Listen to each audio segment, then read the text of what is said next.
Good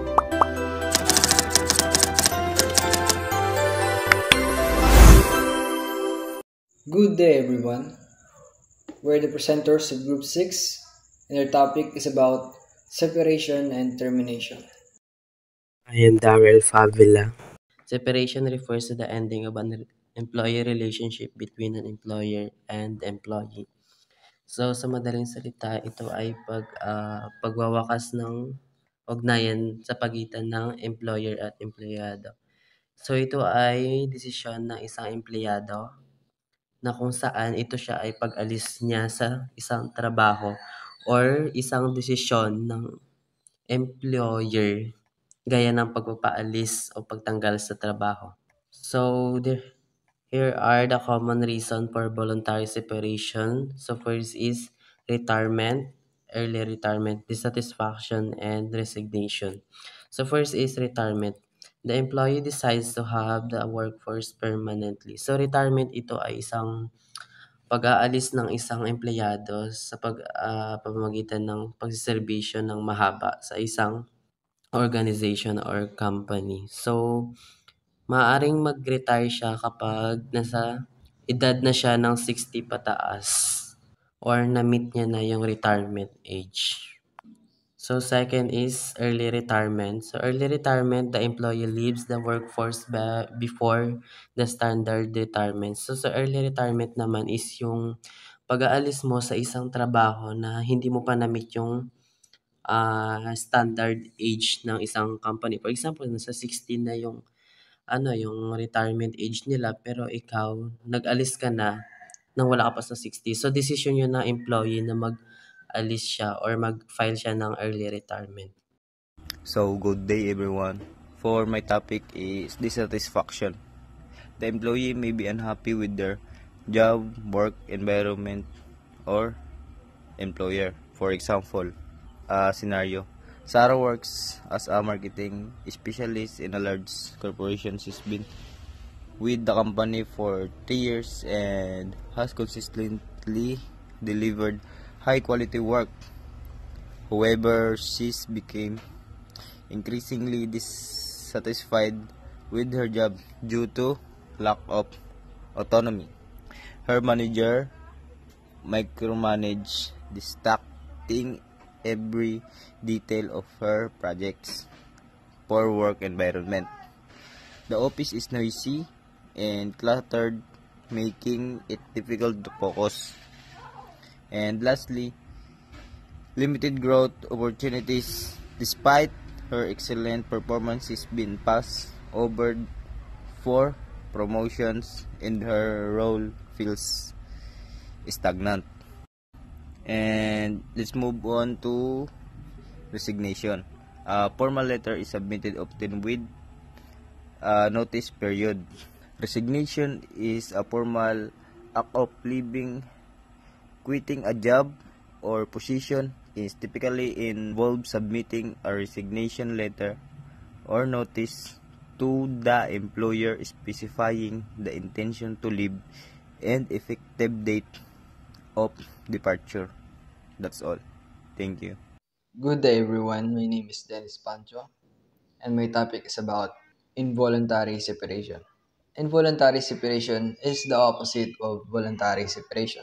Kung yung voluntary separation is alam or gusto ng employee na umalis sa isang company, sa involuntary separation naman is hindi. Dahil desisyon ng employer na tanggalin yung employee sa isang company. Voluntary separation is also often referred as being fired.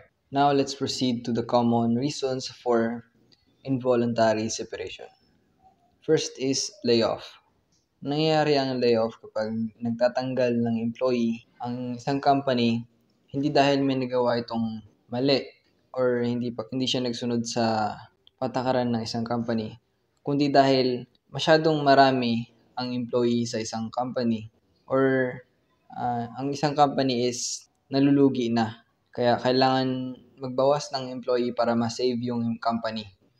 Second is disability.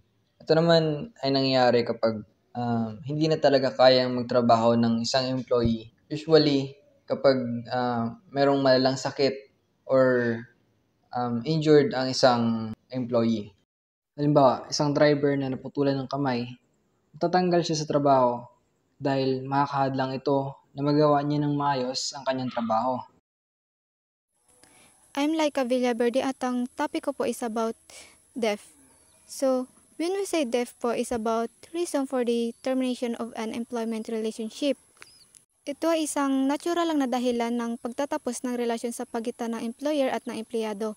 So, automatiko nang nagwawakas ang kontrata ng trabaho kapag pumanaw na ang empleyado.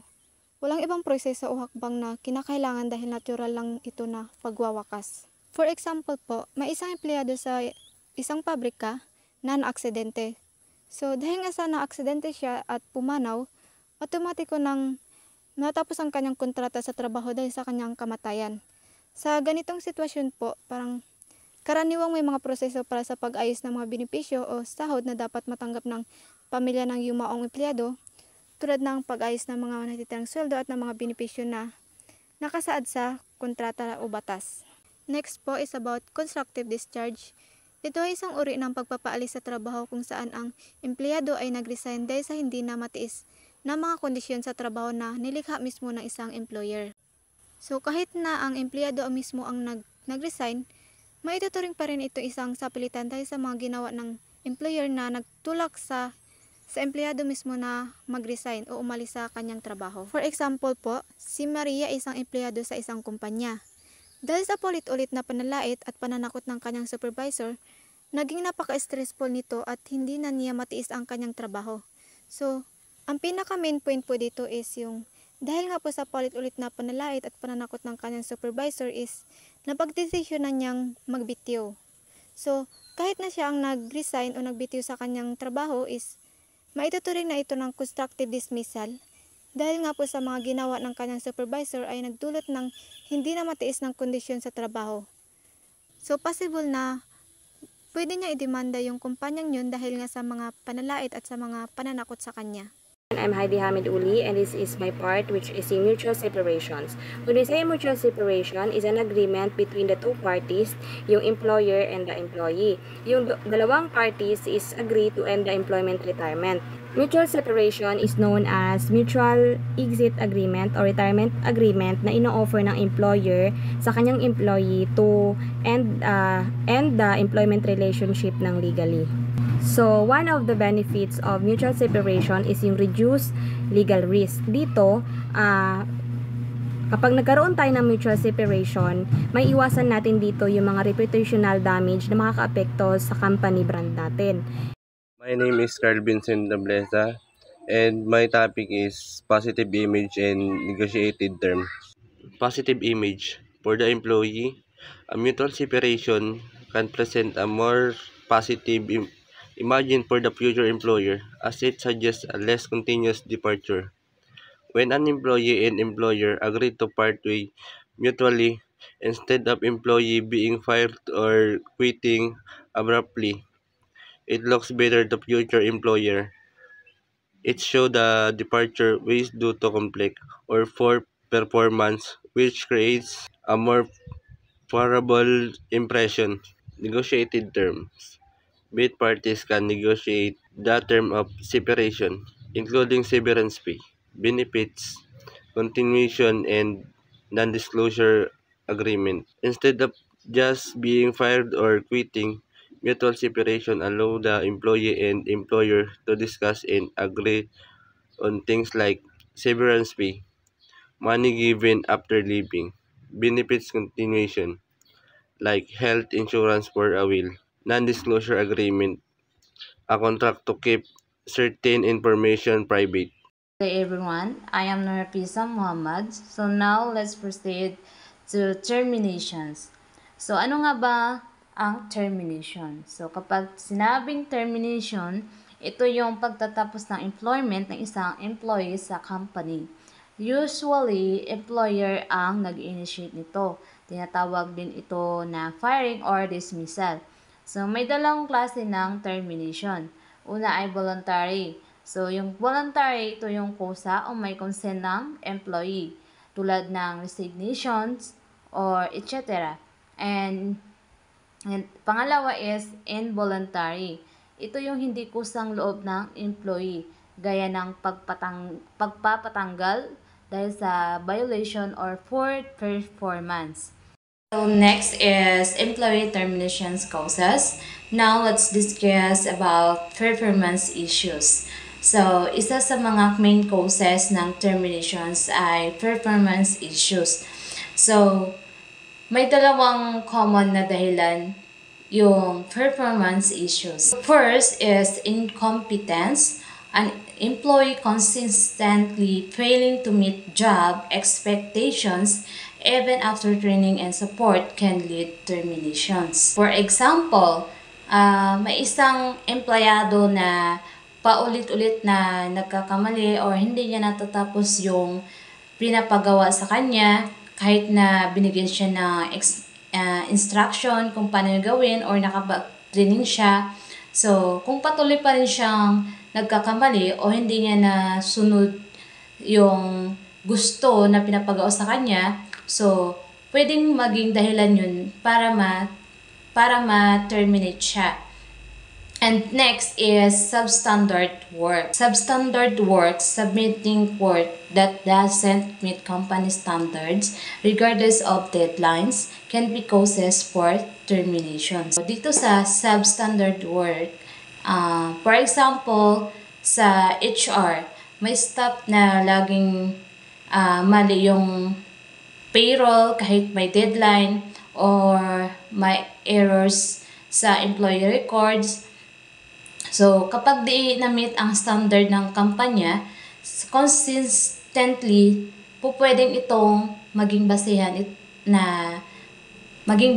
ng termination.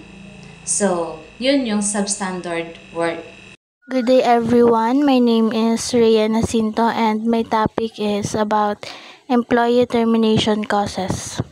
So next po is misconduct. So misconduct refers to behavior that is unacceptable, improper, or unprofessional. So it includes your actions that violate rules, policies, or standards and can harm individuals, organizations, or communities. Next po is insubordination. So it refers to behavior that shows disrespect or refusal to obey authority, rules, or orders. Some example of insubordination is disrespecting supervisors or managers and refusing to follow instructions or directives. Next is theft. So it refers to the act of taking someone else's property without their permission. For example, stealing company property such as equipment or supplies. Next po is sharing confidential info. So it refers to the unauthorized disclosure or transmission of sensitive or private information such as business secrets, personal data, financial information, proprietary information, and etc. My name is Gisa Ikaspilian and I am the last reporter. Sexual harassment. Ito yung tumutukoy sa hindi ka nais-nais na sexual na kilos, salita o pisikal na paghawak sa loob ng lugar ng trabaho. Halimbawa na lang po, yung pisikal na paghawak sa katawan ng katrabaho nang walang pahintulot tulad ng pagyakap o paghawak sa balikat na may mali siya. Violence or threats. Tumutukoy sa anumang uri ng pisikal na pananakot o paninira ng ari-arian ng kumpanya. Halimbawa na lang po, yung pagsuntok o pananakit sa kapwa empleyado dahil sa personal na alitan. Another example po, yung pananakot sa supervisor gamit ang masasamang salita o pagbabanta ng pananakit. Alcohol or drug abuse. Tumutukoy sa paggamit ng alak o pinagbabawal na gamot habang nagtatrabaho.